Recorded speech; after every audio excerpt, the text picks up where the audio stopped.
The Drexel dynasty is a dual symphony of two starkly different warring Americas. For over a century, it was the absolute symbol of old money Philadelphia, a reserved, aristocratic, and deeply respected banking family founded in 1837 by Francis Martin Drexel. This first dynasty built its fortune by financing the U.S. government, funding the Industrial Revolution, and becoming the trusted chosen partner of the great J.P. Morgan. They were the picture of stability and conservative power. Then, in the late 20th century, that old money name was hijacked by a new force, aggressive, revolutionary, and ruthless. The firm, now Drexel Burnham Lambert, became the personal war machine of Michael Milken. Milken did not finance governments. He armed corporate raiders. His invention, the junk bond, created the modern market for high-risk corporate debt, fueling the leveraged buyout LBO craze of the 1980s and making Drexel the most powerful and feared bank on Wall Street. But this new empire was built on a toxic foundation, a criminal conspiracy. The Drexel story is a tale of two collapses. The first was a financial crisis in the 19th century, which the family survived. The second, in 1990, was a catastrophic self-destruction, an implosion of greed, insider trading, and racketeering led by Milken.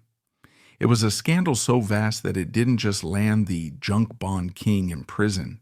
It erased the 152-year-old firm overnight and became the ultimate symbol of an era of excess that would change Wall Street forever. The Drexel dynasty, unlike the old money Knickerbocker families of New York, was not born in America. It was the creation of a single, ambitious, and artistic immigrant, Francis Martin Drexel. Born in 1792 in the Austrian Tyrol, Francis was not a banker. He was a portrait painter. Fleeing the chaos and endless conscription of the Napoleonic Wars, he emigrated to the United States in 1817, settling in the dynamic, growing city of Philadelphia. For years, Francis Drexel lived the life of an itinerant artist, traveling through America and South America, painting portraits of wealthy merchants and landowners. But he was also, by nature, a pragmatist. He understood that his true talent was not just art, but commerce. As a German-speaking Austrian, he found himself a natural and trusted confidant for the waves of German and Austrian immigrants flooding into Philadelphia. They came with strange foreign currencies, thalers, gulden, and kreuzers, and they needed someone to exchange them for U.S. dollars. Drexel, with his European connections, began a small side business as a currency exchange broker. He quickly realized that there was far more profit in exchanging money than in painting portraits. In 1837, at the very moment the American economy was imploding in the financial panic of 1837, Francis Drexel made his move. While other banks were collapsing, he saw an opportunity. He founded Drexel and Company in Philadelphia. His timing was perfect. The panic had wiped out his weaker competitors, and he used his own capital, saved from his painting career, to establish himself as a fortress of stability. His business model was simple and safe. He was not a speculator. He was a service provider. He positioned his small bank as the primary, trusted agent for immigrants and merchants. He exchanged their foreign currency at a fee. He sold them gold bullion, which he sourced through his European connections. And he facilitated transatlantic notes, allowing an immigrant in Philadelphia to safely send money back to his family in Frankfurt or Vienna. He was, in effect, the Western Union of the Gilded Age, and his reputation for honesty and German prudence made him a massive success. He built his dynasty not on risky loans, but on high-volume, low-risk transaction fees. He was the muleteer's grandson of the Philadelphia banking scene, a man who, like Vespasian, understood that money doesn't stink, and that real, sustainable wealth came from taking a small, guaranteed cut of every transaction. This conservative, immigrant-focused model was the foundation of the family's old money legacy. But it was his son, Anthony J. Drexel, who would transform the family from prosperous money changers into a true national power. Anthony, who took control of the firm in the 1860s, was a visionary, but a conservative visionary. He had inherited his father's prudence, but he aimed it at a much larger target. He saw that the future of America was not in currency exchange, but in industrial expansion. The nation, rebuilding after the Civil War, was laying thousands of miles of railroad track, building steel mills, and digging mines. And these massive projects required a new, unheard-of level of capital. Drexel and Company was perfectly positioned. It had a massive surplus of capital from its safe fee-based business. It had an impeccable reputation, and it had deep, trusted connections in Europe, the primary source of investment capital for the developing United States. Anthony Drexel began to pivot the firm. He transformed it from a money-changing service into a powerful investment bank. He began underwriting and selling U.S. government bonds to his European clients, helping to finance the post-Civil War reconstruction. He then moved into the massive, lucrative, and deeply corrupt world of railroad financing. But this was a world dominated by robber barons and unscrupulous speculators. Anthony Drexel, the conservative Philadelphian, needed a partner in New York, the new cutthroat center of American finance. He needed an enforcer, a man with a reputation for ruthless integrity and a direct line to the world's biggest investors. He found him in Junius Spencer Morgan and, more importantly, in his son, John Pierpont Morgan, J.P. Morgan. In 1871, Anthony J. Drexel and J.P. Morgan formed one of the most powerful alliances in financial history, Drexel, Morgan, and Co. This was the partnership that would finance the Gilded Age Drexel based in Philadelphia, provided the old money reputation, the deep capital base, and the conservative ballast. Morgan, based in New York, provided the ferocious energy, the iron will, and the direct personal connections to the European banking syndicates in London and Paris. Together, they were an unstoppable force. They became the U.S. government's primary bank, managing its bond issues. When the government's gold reserves were threatened during the Panic of 1893, it was not the U.S. Treasury that saved the country from default. It was a private syndicate led by J.P. Morgan and the Drexel firm. They gathered $62 million in gold, $2.5 billion today, and personally loaned it to the U.S. government, stabilizing the entire financial system. Their darker side, however, was in the railroad business. The 1870s were the era of scandals like the Crédit Mobilier, where politicians were bribed with railroad stock to approve fraudulent, taxpayer-funded contracts. While Drexel, Morgan, and Company was not directly implicated in these specific crimes, they were the primary beneficiaries of this corrupt system. They were the respectable face, the ones who cleaned the money. Their process, later known as Morganization, was a form of monopoly creation.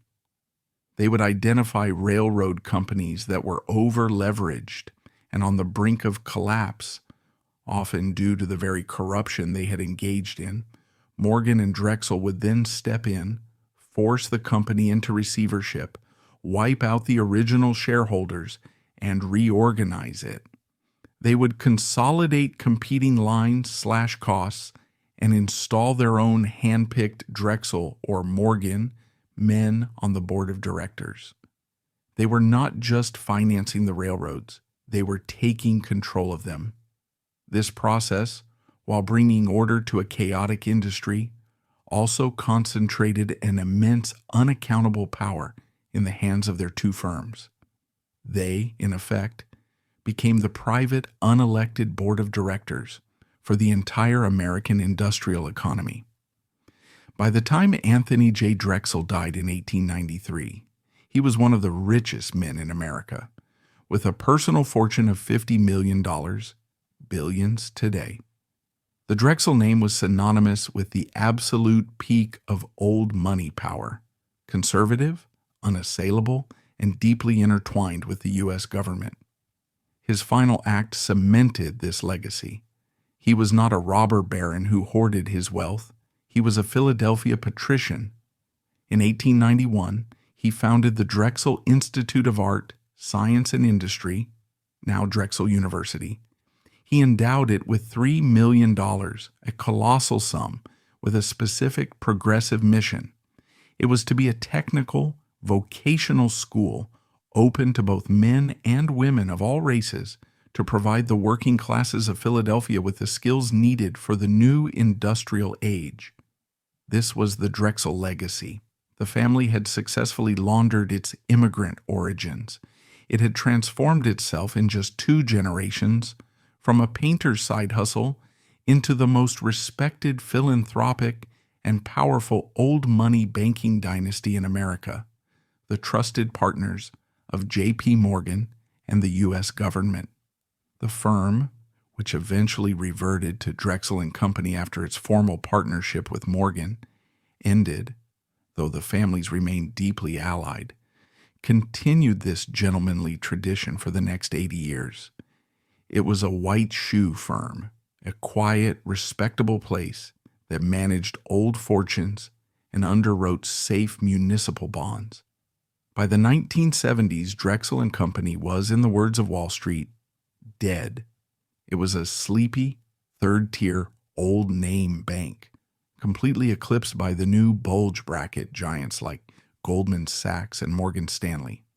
It was a prestigious, unprofitable relic. In 1973, in a desperate bid for survival, the firm, now known as Drexel Firestone, agreed to a merger of equals with Burnham and Company Burnham, and Company was the polar opposite of Drexel. It was a new money firm, an aggressive, Jewish-led trading house, and it was seen by the white shoe establishment as an outsider firm. The merger created Drexel Burnham. And in 1973, with that merger, the new firm absorbed a small, obscure, high-yield bond trading desk. And on that desk sat a brilliant, ambitious 27-year-old analyst from Wharton, a man who, like Francis Martin Drexel, was a new money outsider who saw an opportunity no one else did. His name was Michael Milken. The Drexel dynasty, the old money legacy of Francis and Anthony, was about to be hijacked. Its respectable name, which had been built over 130 years, was about to be attached to a new, revolutionary, and deeply corrupt financial weapon, the junk bond. The second and final act of the Drexel story was about to begin. The 1973 merger that created Drexel Burnham Lambert was, on paper, a desperate move by 2 second-tier firms. To survive, the old money Drexel name was fused with the new money trading aggression of Burnham and Company. But this merger was, in reality, a historical accident. It was a Trojan horse. The new firm had unknowingly swallowed the seed of a revolution. A man who would, in less than a decade, grow to become the most powerful and feared financier on earth, and who would ultimately burn the 152-year-old Drexel name to the ground. That man was Michael Milken. Milken was the ultimate outsider, the perfect predator for the Wall Street establishment. He was not a white shoe, Ivy League aristocrat. He was the son of a middle-class California accountant. He was Jewish in an era when the executive suites of old money banks like Morgan Stanley and Goldman Sachs were still a fortress of white, Anglo-Saxon Protestant privilege. He was an intense, awkward, and obsessive academic, a graduate of Berkeley and the Wharton School.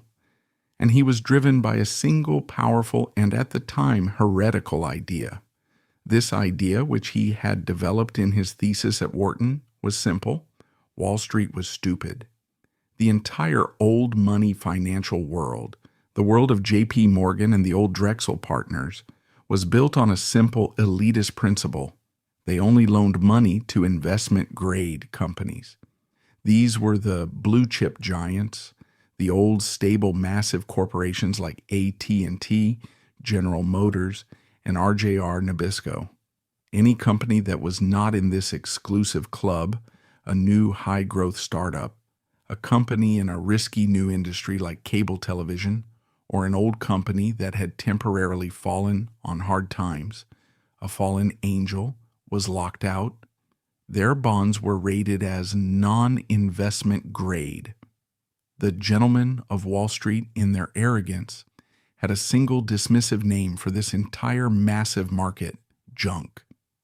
Michael Milken, the obsessive academic, had actually run the numbers. He had studied decades of bond market history, and he had discovered the great revolutionary secret that would make him a billionaire. Junk was mispriced. He proved that, statistically, the high interest rates paid by these junk bonds more than compensated for their slightly higher risk of default. He proved that a diversified portfolio of these junk bonds was actually a safer and far more profitable investment than the blue-chip bonds the establishment loved. The old money banks saw risk. Milken saw high yield. He joined Drexel in 1969 as a 23-year-old analyst in the sleepy, low-profit, high-yield bond department. When Drexel merged with Burnham, Milken, now his department's star, made a demand that would change history. He did not want to be in New York. He hated the Wall Street culture of who you know, of long lunches and Ivy League connections. He was a pure meritocratic numbers man. In 1978, he convinced the Drexel leadership to let him move his entire high-yield operation across the country to Beverly Hills, California. This was not a move. It was a secession. He was building his own separate financial kingdom, 3,000 miles away from the regulations, the oversight, and the white shoe culture of the New York headquarters. He created the X-shaped trading desk, a massive open room where he sat in the center, a general commanding an army of hundreds of young, hungry, and fiercely loyal traders who, like him, were outsiders dedicated to his new religion. From this Beverly Hills bunker, Michael Milken did not just trade junk bonds, he created the modern market. His strategy was a masterpiece of vertical integration. First, he built a private network of investors. He reached out to the new money players who were also locked out of the Wall Street establishment: insurance companies, savings and loans, and most famously, a new breed of ambitious corporate raiders like T. Boone Pickens, Carl Icahn, Ronald Perelman, and Steve Wynn. Second, he began to underwrite new junk bonds. This was the revolution. Before Milken, junk was just the debt of fallen companies. Milken began to use junk bonds to raise new money for companies the establishment wouldn't touch. Did Steve Wynn need $100 million to build a casino in Atlantic City? Goldman Sachs, who saw gambling as immoral and risky, would laugh him out of the room. Milken would raise the money in an afternoon. Did Ted Turner need $500 million to build a 24-hour cable news network? The old money bank saw it as a joke. Milken saw the future. He funded the unfundable, and in doing so, he financed the entire next generation of American capitalism. Third, and most critically, Milken made the market. He was not just the underwriter. He was the trader. His desk in Beverly Hills was the only place you could buy or sell these bonds. This gave him absolute, total, and monopolistic control. He controlled the supply by underwriting the deals, and he controlled the demand through his private network of buyers. He could set the price. He could move markets. He was the market. His power was absolute.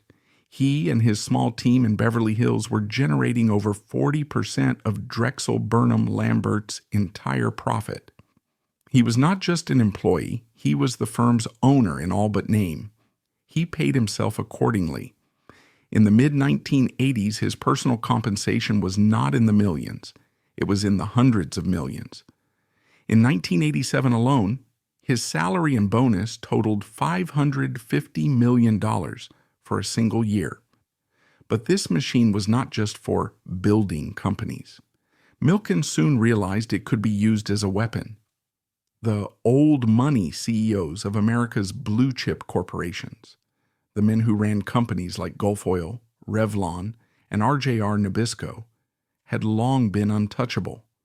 They were protected by their allies at white shoe banks like Goldman Sachs and Morgan Stanley. No one had enough cash to buy them.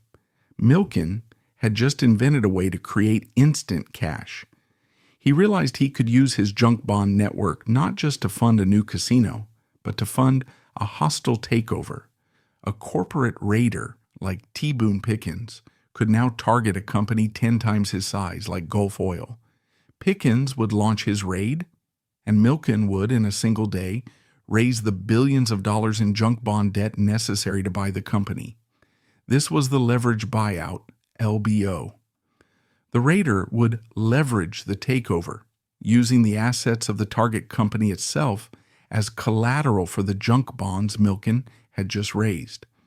It was a financial smart bomb, and it terrified the American establishment. The Drexel dynasty, the old conservative partner of J.P. Morgan, was now the banker for the Barbarians at the Gate Milken, hosted a legendary annual conference in Beverly Hills, known simply as the Predators Ball. It was a gathering of his private cult, his junk bond-funded CEOs on one side, and his junk bond-funded investors, the raiders, on the other. It was, as one attendee described it, a room full of hyenas, and Michael Milken was the zookeeper. This was the peak of the Drexel Empire. The market for high-yield bonds, which had been a sleepy $10 billion backwater when Milken started, had exploded into a $100 billion plus monster by 1986, and Drexel, from its Beverly Hills bunker, controlled nearly 80% of it. This financial revolution was perfectly in sync with the political revolution happening in Washington.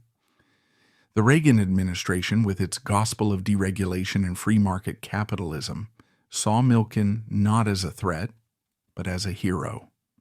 Milken was the man democratizing capital, breaking the grip of the lazy, old money establishment, and unleashing a new dynamic era of corporate efficiency.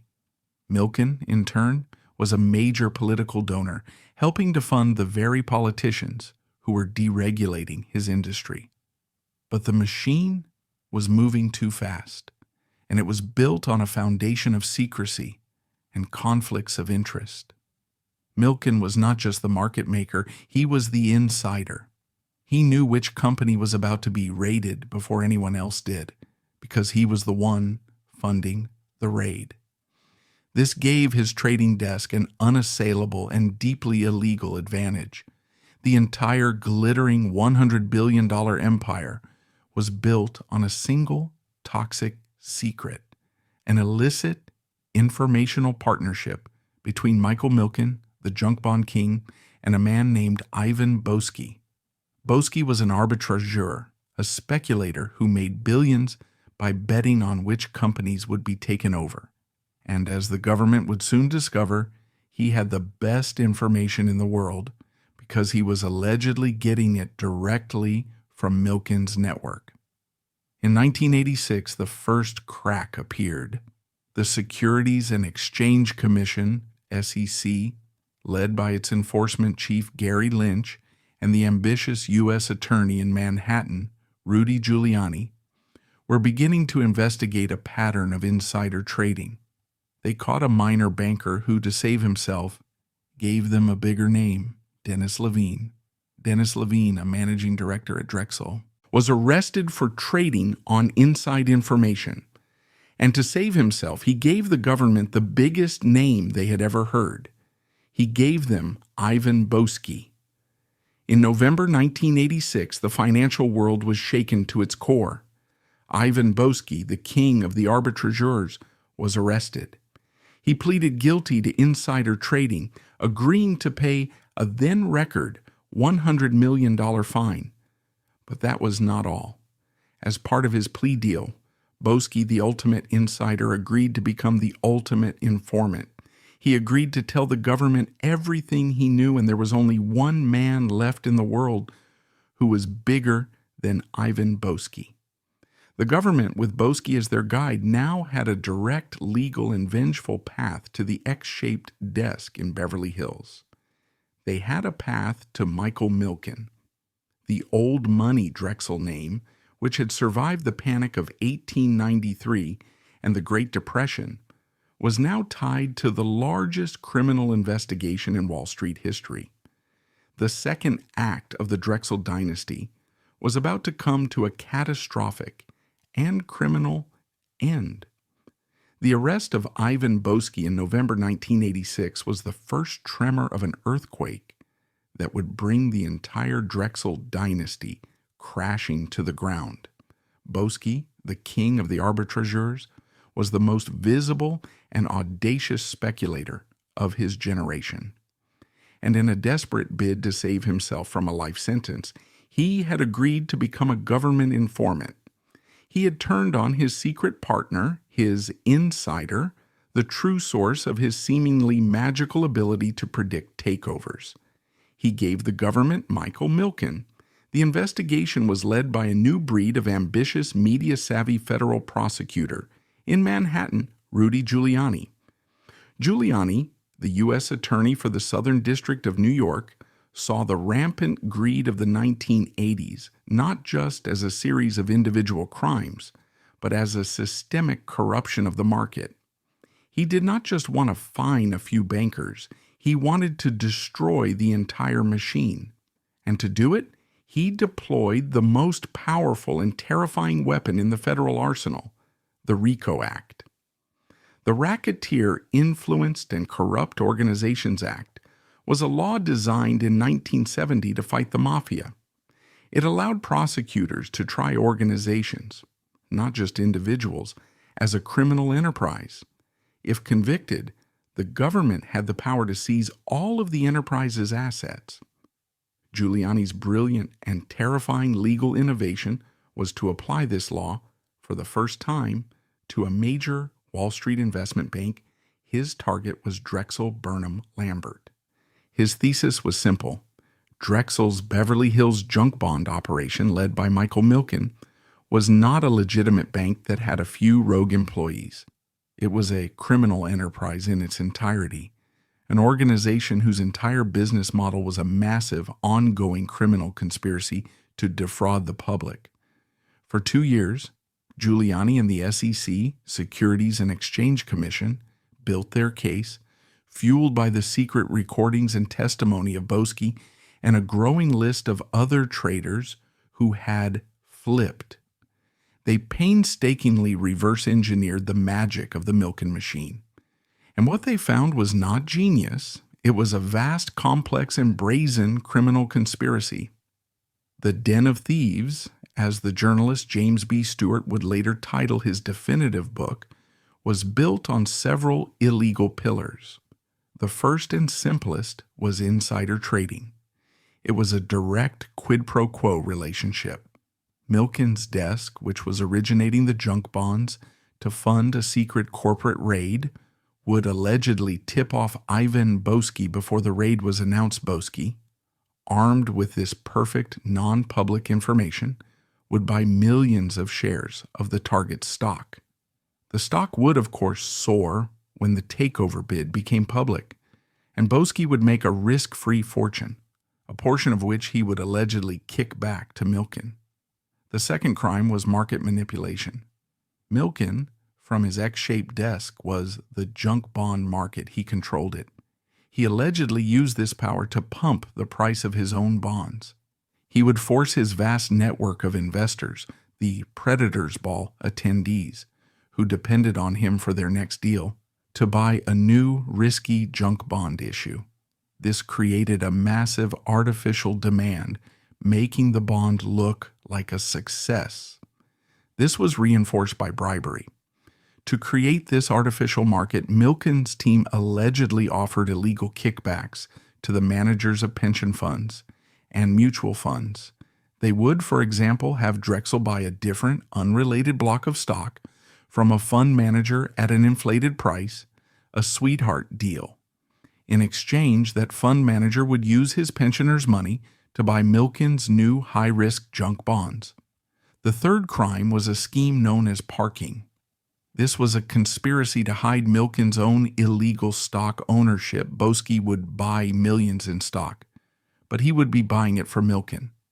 He would park it in his own accounts, hiding Milken's name from the SEC. This was done to illegally bypass the 5% ownership disclosure laws, which were designed to alert the public to a potential takeover.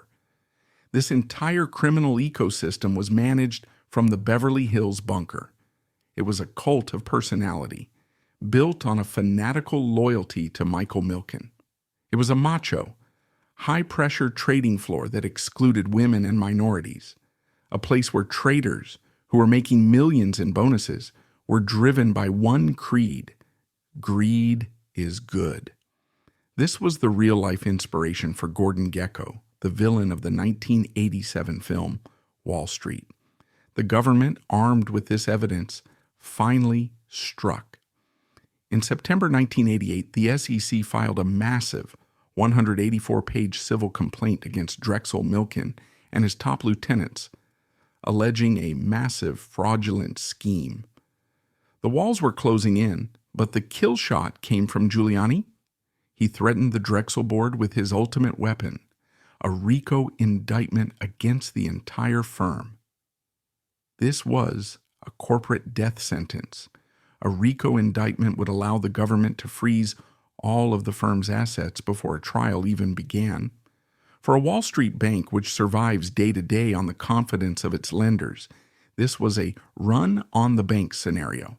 The firm would be dead in 24 hours.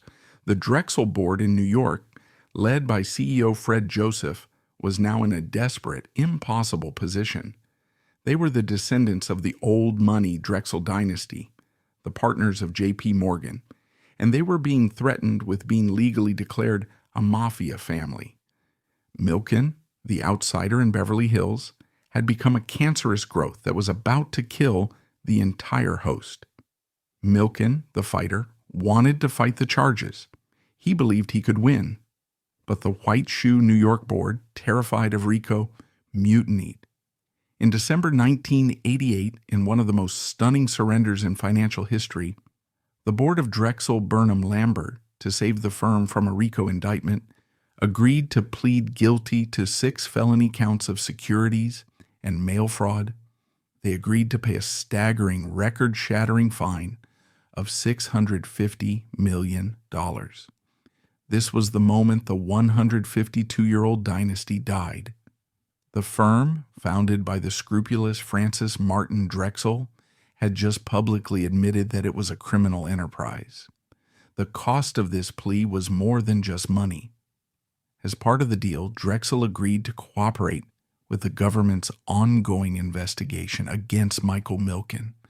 The firm that Milken had built, the firm that he had made billions for, had just turned on him. They fired him. They publicly announced that his 1988 bonus would be withheld. Michael Milken, the junk bond king, was now alone, a pariah, with the entire weight of the U.S. government and his own former company bearing down on him. In March 1989, Giuliani, armed with the firm's cooperation, unveiled his masterpiece, a 98-count RICO indictment against Michael Milken personally. The charges range from racketeering and insider trading to fraud and stock manipulation. The effect was instantaneous. The junk bond market, which was Michael Milken, froze and then collapsed. Without Milken at the center of the X desk, without his force of will to guarantee the trades and make the market, the magic was gone. The predator's ball was over. Investors, terrified, stampeded for the exits. The value of junk bonds evaporated. And this led to the final fatal irony. Drexel Burnham Lambert, the firm, had sold its soul to survive, but the firm's entire business model was Michael Milken. With Milken gone and the junk bond market he created now dead, Drexel had no business left. The $650 million fine was a grievous wound, but the loss of Milken was the kill shot. The firm began to hemorrhage money, posting a $1 billion loss it needed to roll over its own short-term commercial debt to survive. But now, it was a convicted felon. The other banks on Wall Street, the old money firms like J.P. Morgan, the original partners of the Drexel family, refused to extend credit. They had been waiting decades for this moment, and they cut the firm's throat. On February 13, 1990, Drexel Burnham Lambert, the most powerful and profitable bank of the 1980s, facing a liquidity crisis it could not meet, officially filed for Chapter 11 bankruptcy. The collapse was total. 5,000 employees lost their jobs. The 152-year-old Drexel name, a name that had once saved the U.S. government from default, was now worthless, a symbol of the greatest financial scandal of the 20th century. 2 months later, in April 1990, Michael Milken, alone and facing a potential life sentence under the RICO charges, struck his own deal. He pleaded guilty to 6 felonies, lesser charges of securities, fraud, and conspiracy. He was sentenced to 10 years in prison, a sentence later reduced to 2 for good behavior and his cooperation in other cases. He was fined $600 million. The public reaction was one of pure, cathartic relief. Michael Milken, the junk bond king, had become the real-life Gordon Gekko. He was the face of a decade of decadent, unapologetic greed. His downfall, along with the collapse of the savings and loan industry, which his junk bonds had helped destroy, was seen as the end of an era. The scandal permanently changed Wall Street.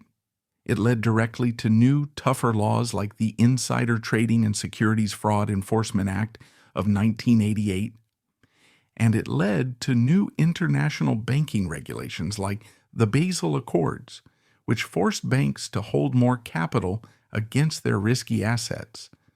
The dynasty founded by Francis Martin Drexel was dead, destroyed by an outsider who had hijacked its name.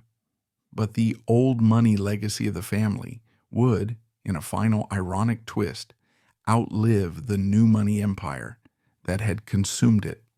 The $650 million fine and the guilty plea to 6 felonies in 1988 was the death warrant for the 152-year-old Drexel dynasty. It was a public admission of what prosecutors had alleged. The firm was not just a bank, but a criminal enterprise. But the collapse and the plea were just the finale. The true story, the story that the SEC and Rudy Giuliani's office had painstakingly pieced together, was of a complex, brilliant, and deeply corrupt machine that had been running for over a decade. This was not a story of a few rogue traders. It was a story of a systemic, institutionalized abuse of power, orchestrated from the top down by Michael Milken, a man who had not just hijacked the Drexel name, but had transformed it into the most powerful criminal syndicate in American financial history. This was the governance scandal, and at its heart, it was a total absence of governance. The old money Drexel board in New York, the descendants of Anthony J. Drexel's conservative white shoe culture, had, in their desperation for profits, handed the keys to the kingdom to a man they did not understand, and, in the end, could not control Milken, operating from his Beverly Hills bunker, 3,000 miles away from headquarters, had built a firm within a firm, a cult-like operation with its own rules, its own loyalties, and its own secret, illegal mechanisms for generating profit. The true story of this machine was later chronicled in the definitive best-selling book Den of Thieves by journalist James B. Stewart. Stewart, using thousands of pages of secret grand jury testimony, internal memos, and interviews, laid bare the three great scandals that Milken had perfected. These were not just isolated lapses. They were the engine of his junk bond revolution. The first and most famous mechanism was insider trading. This was the core of the illicit partnership between Michael Milken and the king of the arbitrageurs, Ivan Boesky. It was a simple, illegal, and obscenely profitable information loop. It worked like this. Milken's desk in Beverly Hills was the originator of the junk bond debt used to finance almost every major hostile takeover of the 1980s. This meant that Michael Milken knew, before anyone else in the world, which company was about to be put in play.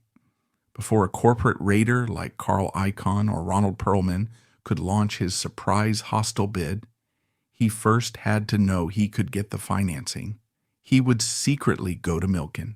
Milken, and only Milken, could in a single day raise the billions of dollars in junk bonds necessary for the attack. This secret that, for example, Perlman was about to launch a hostile bid for Revlon was the single most valuable piece of information on Wall Street. According to the government's case, Milken would then illegally tip off his preferred client, Ivan Boesky. Boesky, armed with this perfect non-public information, would then use his own massive funds to buy millions of shares of the target company's stock before the bid was made. Public days, or sometimes just hours later, the raider would announce his surprise bid. The target company's stock would naturally explode in value. Ivan Boesky would then sell his shares, making a massive, instantaneous, and completely risk-free profit of tens or even hundreds of millions of dollars. This was not smart investing. It was simple, blatant theft. But the conspiracy did not end there. Boesky's profits had to be shared with the man who had provided the information. Milken could not just take a cash bribe. The kickback mechanism was itself another, more sophisticated crime. Boesky would pay Milken back through a series of fraudulent, prearranged trades. Boesky's firm, for example, would sell a block of stock or bonds to a secret offshore shell company, or a parking account controlled by Milken's team, at a fake, artificially low price. Milken's account would then immediately sell that same stock at its real, higher market price, booking a profit. This profit was, in reality, Boesky's kickback, a laundered payment for the inside information. The government's case was built on tracing this complex, dirty money trail, a trail that Boesky, as their star informant, had laid out for them like a roadmap. This led to the second and more complex abuse of power, a scheme known as stock parking.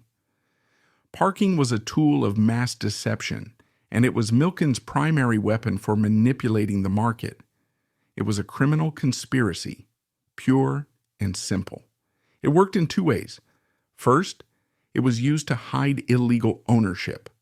SEC law, then and now, required any investor who acquired 5% of a company's stock to publicly disclose that fact.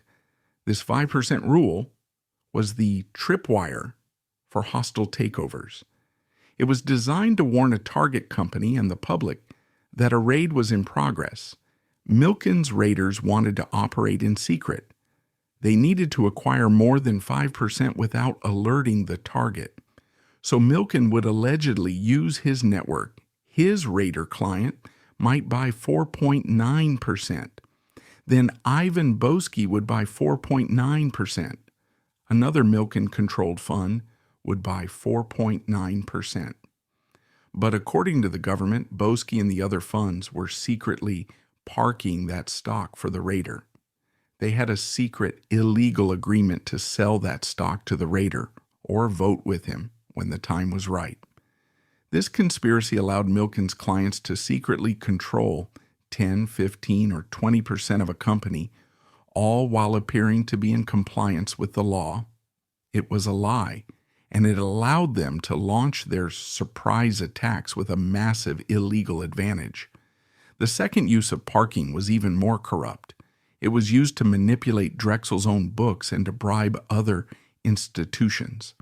If Milken's junk bond desk was stuck with a bad investment that was losing money, they couldn't just show that loss on their quarterly reports.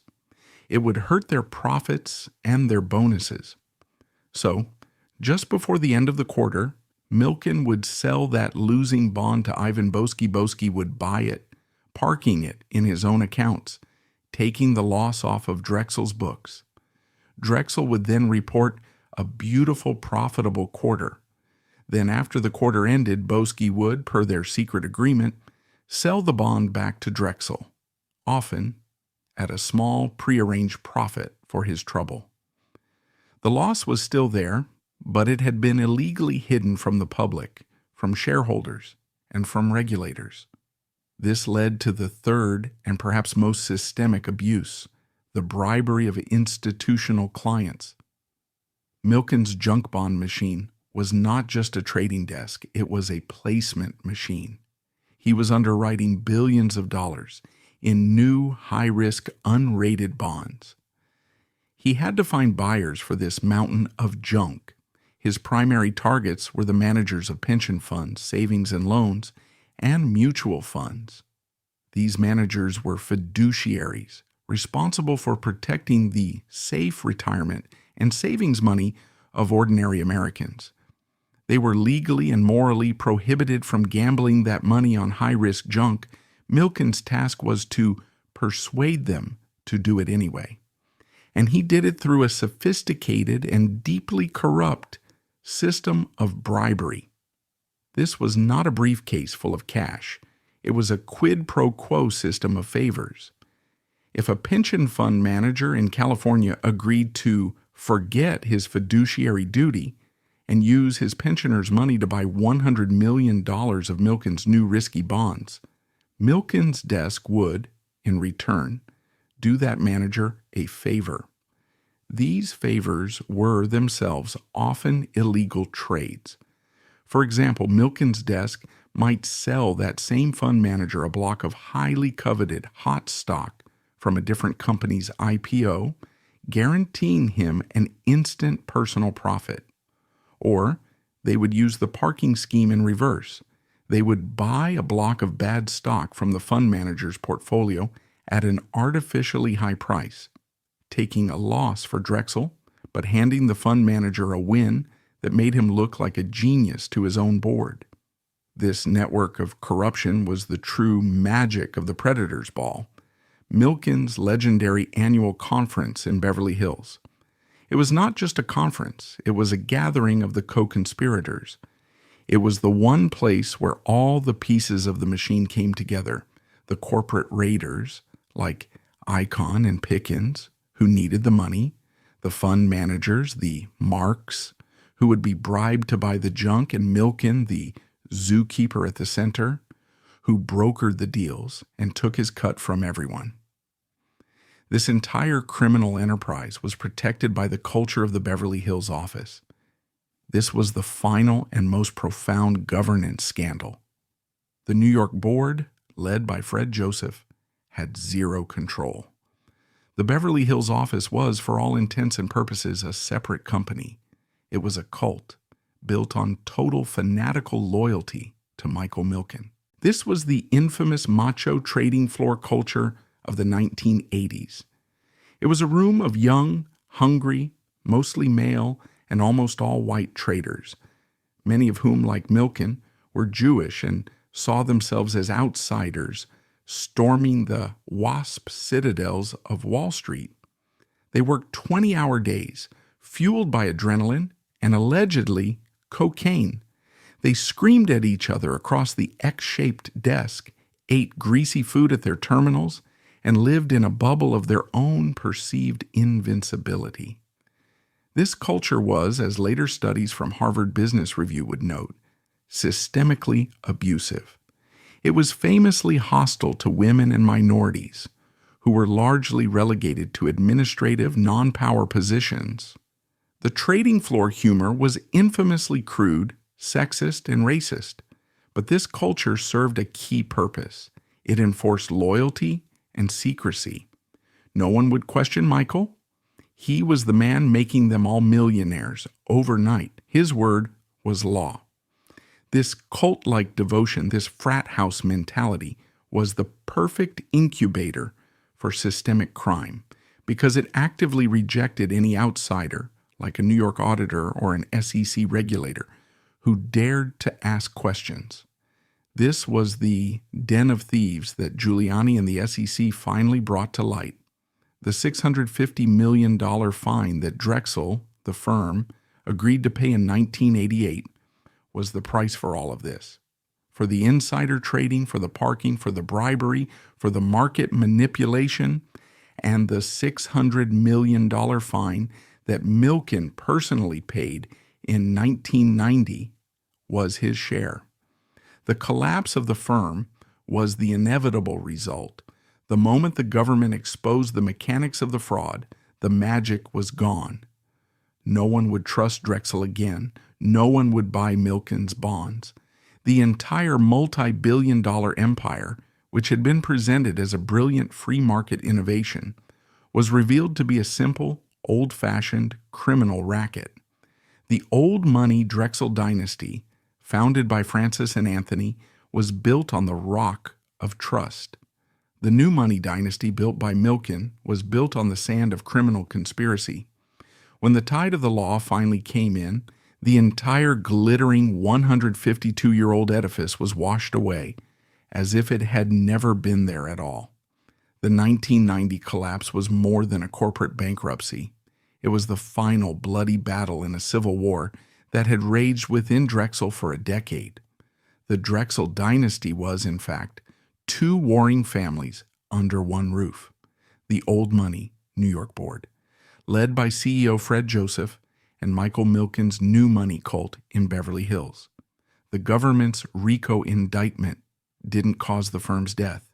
It merely exposed this fatal internal rot. It forced the New York family to do the unthinkable. To save themselves, they had to execute their Californian brother. This act of familial betrayal was the end of the dynasty. But the personal tragedies were just beginning, unfolding in a cascade of ruin that consumed every single person involved. The disintegration of the Drexel family was immediate and brutal. The 5,000 employees, from millionaire bankers in New York to secretaries in Beverly Hills, showed up to work to find the doors chained. They were told the firm was dead. Their careers were over. Worse, many of them had their entire net worth, their life savings, tied up in the firm's now worthless stock. They had been loyal to the family, and the family had imploded, wiping them out. The next tragic figure was Fred Joseph, the CEO. He was the old money king who had lost his kingdom. He was, in many ways, the ultimate fall guy. He was not the criminal mastermind, but he was the incompetent enabler. He was the man who had lost control. His personal reputation was destroyed. He was barred from the industry. He became the symbol of the failed white shoe New York management that had been asleep at the wheel, a man whose name would forever be synonymous with the greatest failure of governance in Wall Street history. The criminal enterprise in Beverly Hills was, at its heart, a family business. Milken's right-hand man, his chief legal and financial architect, the man who had allegedly structured the most complex and fraudulent of their parking partnerships, was his own brother, Lowell Milken. When Giuliani unveiled his 98-count RICO indictment, it was not just against Michael. It was against Michael and Lowell. The government had them both. This set the stage for the final personal drama. Michael Milken, the king, was facing a life sentence, but the government, it was clear, was using his brother Lowell as a hostage. Their real target was Michael. For months, Michael, the fighter, insisted he was innocent. He was a visionary, not a criminal. He believed he could fight the charges in court and win, but he could not, in the end, risk his family. In April 1990, in a packed Manhattan courtroom, Michael Milken finally surrendered. He agreed to a plea deal. He is, in the end, the ultimate robber baron, a man who proved that if you steal enough and then give enough back, you can, in the end, buy your own redemption. The man who had been defined by his 6 felonies had, in his final act, successfully re-leveraged his entire life, using his money to buy back the one asset that had seemed forever lost, his own name. The 1990 bankruptcy of Drexel Burnham Lambert was not just a corporate failure, it was a cultural exorcism. The 1980s, the decade of greed, had died, and the public needed a body to bury the firm, and its messianic leader, Michael Milken, were the perfect sacrifice. The junk bond king was in prison. His $600 million fine was paid, and his 152-year-old bank was a memory, its 5,000 employees scattered to the winds. But the story, like the Drexel name itself, was far too complex to be buried. The official narrative that a den of thieves led by Milken had run a massive criminal enterprise was satisfying, but to many it felt incomplete. The scale of the collapse, the web of powerful players, and the sheer revolutionary nature of what Milken had built left a vacuum that was quickly filled with conspiracy theories, enduring myths, and a bitter, decades-long debate over the dynasty's true legacy. This final chapter is not just about the firm's death. It is about the ghosts it left behind. It is a story that pits the conspiracy theories of a criminal cabal against the reality of a financial revolution, and ends with the ultimate question: was Michael Milken a con man who destroyed a 150-year-old family, or was he a visionary, and the family named just the junk he used to build his own, more enduring empire? The darkest and most persistent conspiracy theories surrounding the Drexel collapse were not that Milken was guilty, but that he was framed. This narrative, which Milken himself and his most ardent supporters would quietly cultivate for decades, was that his prosecution was not a righteous act of justice, it was a political assassination. This theory posits that Michael Milken's true crime was not insider trading or market manipulation. His true crime was success. He was the outsider, a Jewish upstart from California, who had built a machine that threatened the very foundations of the old money, WASP-controlled Wall Street establishment, the white shoe firms, Goldman Sachs, Morgan Stanley, and J.P. Morgan, the original Drexel partner, had a cozy monopoly on American finance. They decided which companies got built and which CEOs got fired. Milken's junk bond revolution was a declaration of war on this club. He had created a parallel financial system, a new source of capital that was democratic, meritocratic, and completely outside their control. He had financed a new generation of new money titans: Ted Turner, CNN, Steve Wynn, casinos, Craig McCaw, cell phones, Bill McGowan, MCI, men the old guard had dismissed as unfundable. Worse, he had given his Barbarians the weapon, the leveraged buyout LBO, to attack the establishment's most sacred clients. The CEOs of blue-chip America were, for the first time, terrified of losing their jobs. According to this theory, the establishment decided that Milken had to be destroyed. They couldn't beat him in the market, so they would beat him in the courts. They allegedly weaponized the SEC and Rudy Giuliani's ambitious U.S. Attorney's Office, feeding them information, pressuring them to act, and demanding a kill shot. The goal was not to clean up Wall Street. It was to eliminate the competition. The RICO indictment in this view was the smoking gun. It was a mafia law, a wildly inappropriate and disproportionate weapon used to guarantee Drexel's destruction before a single piece of evidence was ever presented in court. It was, as Milken's defenders and later President Trump in his pardon statement would claim, an act of prosecutorial overreach. This theory was bolstered by another, even darker, whisper. This was the conspiracy that James B. Stewart's Den of Thieves had hinted at, but never fully proven, that the Drexel operation was not just a financial cabal, but was also connected to the mafia. The rumors alleged that Milken's vast opaque network of junk bond-funded savings and loans, S&Ls, was a perfect vehicle for laundering organized crime money. While no hard evidence of a direct link between Milken and the mafia was ever presented, the racketeering, RICO, charge itself, and the shady, bust-out nature of some of his S&L clients forever linked the Drexel collapse to the criminal underworld in the public's imagination.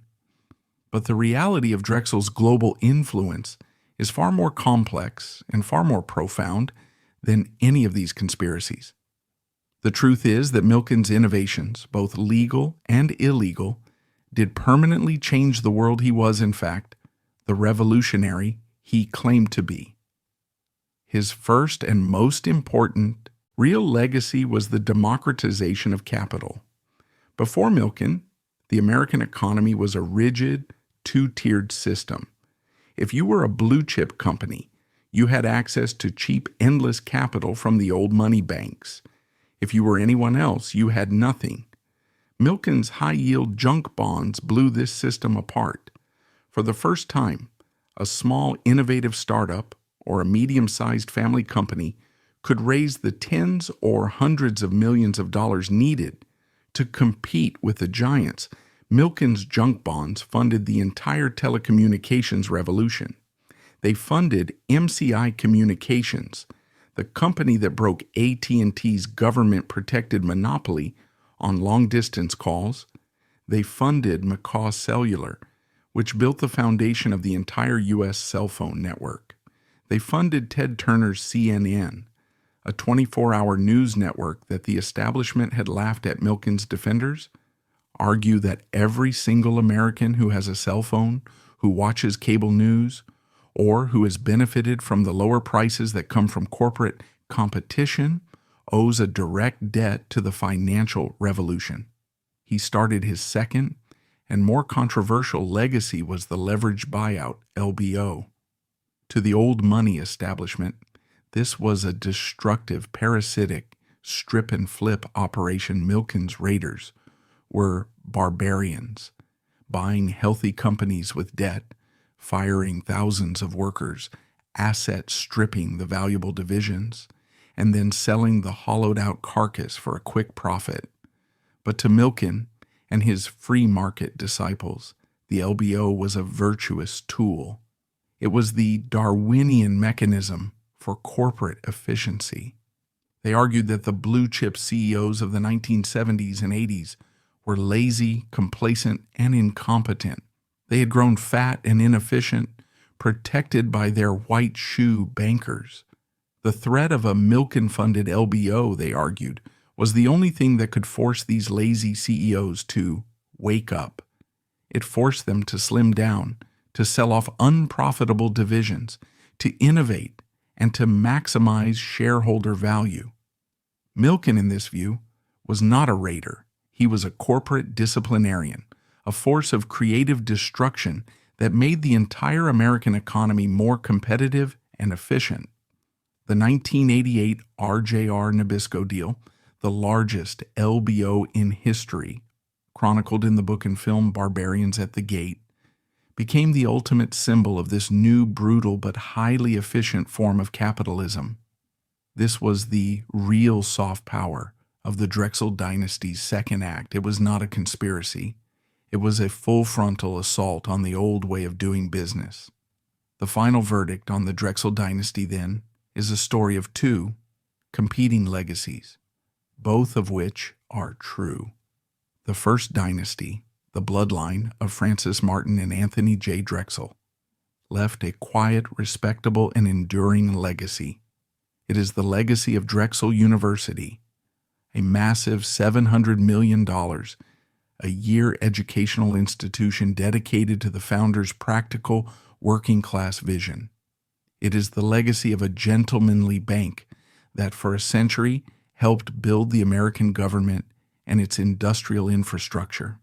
It is a legacy of old money stability and civic-minded philanthropy. The second dynasty, the financial cult of Michael Milken, left a legacy of chaos, criminality, and revolution. The rebuttal to the den of thieves narrative is Milken's own third act.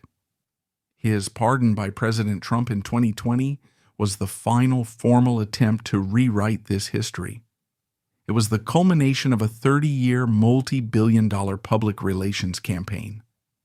Milken's defenders, a powerful group that includes the world's top CEOs, scientists, and politicians, argue that his 6 felonies were minor technical infractions, the product of an overzealous, politically motivated prosecution. They argue that his true legacy is not his prison sentence, but his philanthropy. His prostate cancer foundation has, by all accounts, revolutionized medical research. He applied his junk bond model to science, breaking down the slow, bureaucratic silos of academia, forcing collaboration, and securitizing research to get cures to market faster. His supporters, many of whom are alive today because of the treatments he funded, argue that this act alone outweighs the financial sins of the 1980s. His Milken Institute has successfully replaced the Predator's Ball with the Davos West, a legitimate global forum for solving the world's greatest problems. But the critics, including the 5,000 employees who lost their jobs, the pensioners of the S&Ls that his junk bonds helped destroy, and the U.S. taxpayers who had to foot the bill for the S&L bailout, a crisis that cost the country nearly $150 billion, have a different view. They argue that Milken's philanthropy is not redemption. It is a reputation laundering scheme. They argue that it is the ultimate Drexel transaction, a way to use a fraction of his ill-gotten, multi-billion-dollar fortune to buy his way back into the very establishment he once claimed to despise. They see the 2020 pardon not as justice, but as the final cynical proof that in America, if you are wealthy and powerful enough, insider trading of a different kind, trading political donations for a pardon, can erase any crime. The Drexel story is the ultimate lesson in 20th century American power. The original, respectable Drexel family built their fortune on the rock of trust, only to see their dynasty fade into obscurity and incompetence. The second illegitimate Milken dynasty hijacked that name and built a new empire on the quicksand of fraud. In the end, the old money name, which had stood for 150 years of integrity, was destroyed overnight, and the new money criminal, Michael Milken, had, in a final brilliant and deeply cynical move, proven that his junk was, in fact, the more durable asset he had used his junk money to buy the one thing the old money family had lost and could never get back: a legacy.